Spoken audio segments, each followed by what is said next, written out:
یو هندي آی سی سی ته ویلي دي چې له دنه افغانستان پریمیر لیګ کې د پیسو غوښتنه شوې وه او اوس آی سی سی افغانستان کرکټ بورډ چارواکي راګیر کړي دي. سلام امینه خوږو او نازنینو ملګرو، وخت مو بخیر، ستړي مشئ. د افغانستان کرکټ بورډ د افغانستان په پریمیر لیګ کې د فساد د ادعاو د څېړلو په اړه یوه کمیټي وټاکله. د دغه کمیټې یو غړی او د کرکټ بورډ یو چارواکي په هند کې د افغانستان د کرکټ د پریمیر لیګ یو هندي مالک سره خبرې کړي او د هغه ویډیو یې اخیستې ده.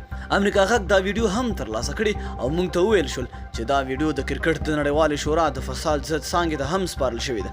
په ویډیو کې دغه کس ځان د پریمیر لیګ د یوې لوبډلې مالک ګڼي او ادعا کوي چې د بورډ یو پخوانی لوړپوړی چارواکي ترې 50 لکه هندۍ روپۍ اخیستي.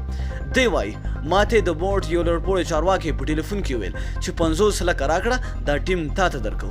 ما ورته ویل چې زه خو تجار یم، 50 لکه چې ورکړم څنګه او څومره ګټه پکې کولی شم.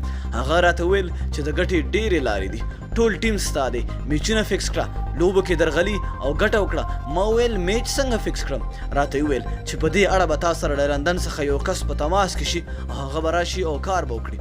دغه کس ادعا کوي چې د بورډ د هغه مهال ځینو مشرانو سلګونه زره روپۍ اخیستې، خو نه کوم رسمي قرارداد ورسره شوی او نه هم د پیسو رسید ورکړی دی.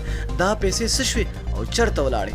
په ویډیو کې دا سړی په کلکه وایي چې چمتو دی د کرکټ نړیواله شورا ته هم اقرار وکړي او د افغانستان د کرکټ بورډ د هغو چارواکو نومونه ورته واخلي چې د ده په ټکو په ناقانونو ډول یې تر پیسې اخیستې. نو دوستانو، تاسو خپله فکر وکړئ چې زمونږ کرکټ به څنګه مخکې لاړ شي، څنګه به زمونږ کرکټ ترقي وکړي، څنګه به مونږ ویچونه وګټو. تاسو خپل نظر را سره لاندې په کمنټ کې شریک کړئ. نو مینه او مننه چې ویډیو مو را سره تر پایه وکتل. تر بلې ویډیو د الله په امان.